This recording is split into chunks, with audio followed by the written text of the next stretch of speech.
The courtroom breathed in silence, the kind of silence that feels like it's waiting for a confession. Nathan Cole sat motionless at the defense table, a man once surrounded by boardrooms made of polished stone and sky-high views, now reduced to a trembling silhouette under fluorescent courtroom lights. But the truth had a way of leaking through the cracks of power. Investigators discovered the rot early. A missing line item, a signature that never matched, a warehouse ledger with num. Money doesn't scream when it's stolen. It slips away in silence, until the silence becomes a scream of its own. Tonight, the man who drained an empire with a keyboard and a smile is about to face the weight of every life he destabilized. Nathan Cole wasn't born a villain. He became one in the quiet spaces where accountability couldn't reach.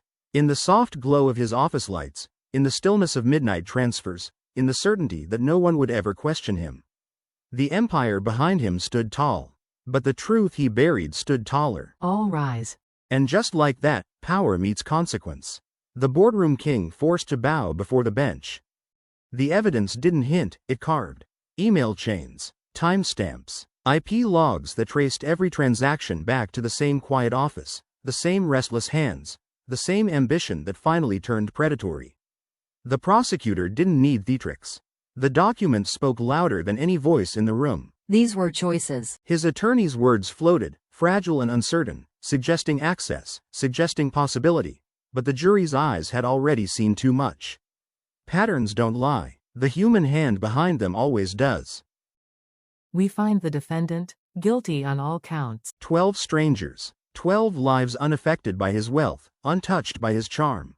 Yet together, they saw the truth he spent years hiding.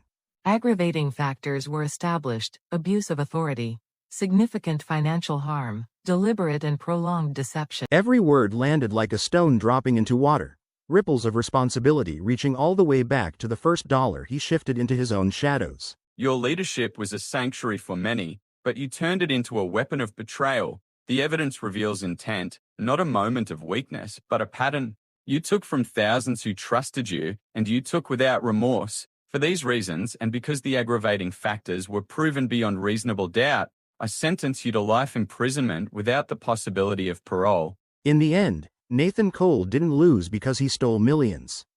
He lost because he believed he could outrun the truth. But truth is patient.